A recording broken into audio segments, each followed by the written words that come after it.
자, 우리 학습지에 나오는데 현재 우리나라 노인 인구 비율은 약 9.8%, 그냥 10%로 생각하면 돼요. 자, 그래서 우리나라는 이미 고령화 사회에 접어들었고 2020년쯤이 되면 고령 사회가 될 거예요.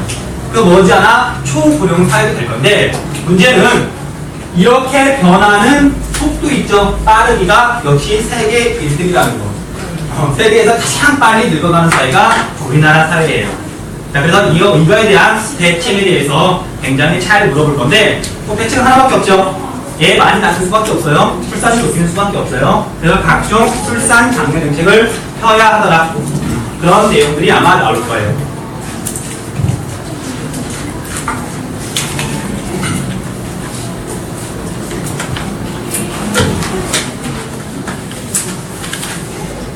그래서 선생님이 이제 주말에 집에서 이제 인터넷을 이렇게 보면서 분노했던 기사가 하나 있어요.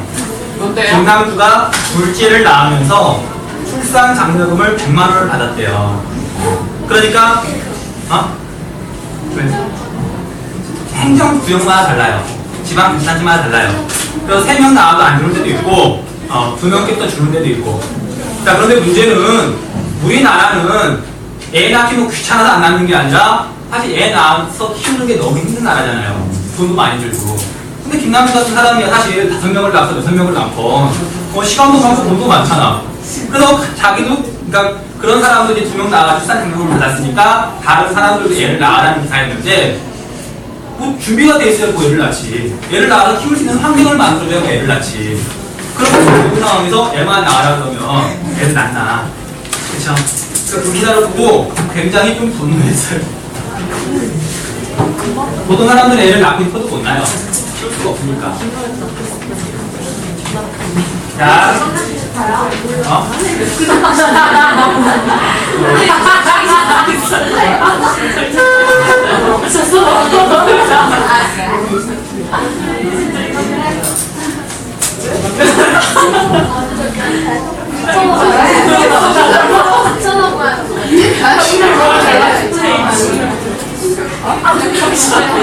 자, 조금만 더 할게요. 자, 그 밑에 보면은 산업별 인구 구조 변화가 나오는데, 자, 우리가 서비스 산업 할 때 이미 한번 했던 거예요. 자, 그때 보면 이 그래프 혹시 기억나요? 시간이 지나면서 1차 산업의 인구는 빠르게 줄어들더라. 그 다음 2차 산업의 인구는 늘어나다가 탈공업화 사회가 되면 약간 줄어들더라. 그 다음 3차 산업은 꾸준히 계속해서 늘어난다는 거. 그래프 기억나요? 그래서 3차 산업의 비중이 60%를 넘어가게 되면 우리가 그걸 탈공업화 사회라고 불렀죠. 자, 그래서 이런 모양으로 나오면 뭐 쉽게 이해할 수 있을 텐데 이 그래프 말고 우리가 지금 학습지에 나오는 삼각형 모양의 그래프로 가끔 물어봐요. 자, 그럼 그래프 보는 방법만 설명해 줄게요. 자, 뭐 어려운 그래프는 아니고, 자, 그래프를 봤더니 삼각형이에요.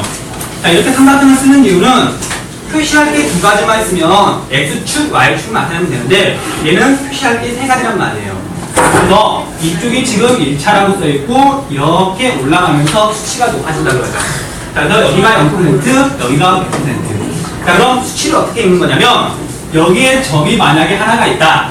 자, 그럼 1차 산업은 밑에서부터 올라가는 거죠. 밑바닥이 여기잖아요. 그쵸? 자, 그래서 이 선하고 평행한 선을 읽으면 돼요.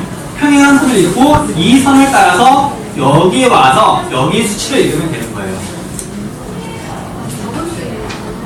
왜 굳이 이렇게 말을 하냐면 이 선을 보면은 여기에서 이 선을 따라서 이렇게도 선이 그어져 있거든요. 그래서 애들이 자꾸만 여기가 아니라 여기로 읽는 애들도 생겨요.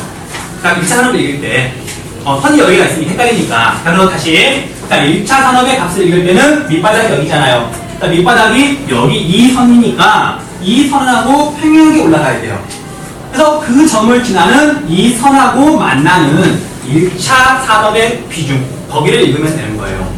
자, 당연히 2차 산업 같은 경우에는 이제 이렇게 올라가는 거죠. 여기가 0이고 여기가 100이란 말이에요. 그래서 이 선하고 평행한 쭉 가서 여기 값을 읽으면 되는 거예요.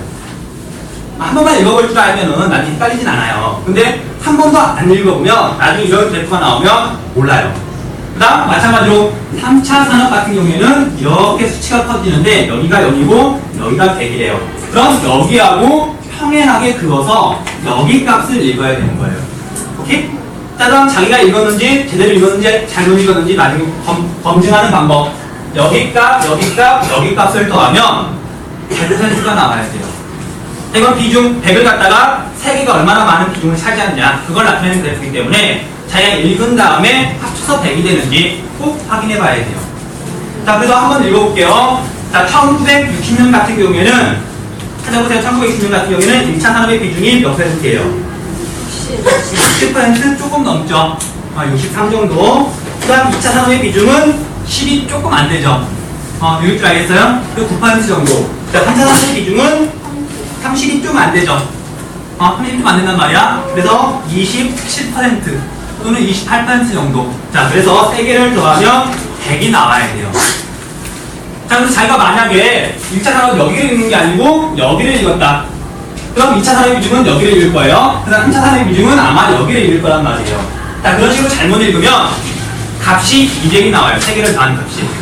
그래서 마지막에 내가 제대로 읽었는지 확인하려면 3개를 한번 더해봐라. 오케이? 자, 그래서 봤더니 우리나라는 1960년대부터 2000년대까지 산업별 인구 구조가 어떻게 달라졌냐면 여기에서 시작해서 이렇게 지금 변하고 있죠. 자, 봐봐요. 그래서 1차 산업만 놓고 따져봤더니 여기는 1960년이고 여기는 2000년인데, 자, 1차 산업의 비중은 꾸준히 감소했단 말이에요. 그럼 맞지? 그 다음 2차 산업을 봤더니 여기도 올라가잖아. 증가하다가 여기서 약간 감소하고 있죠.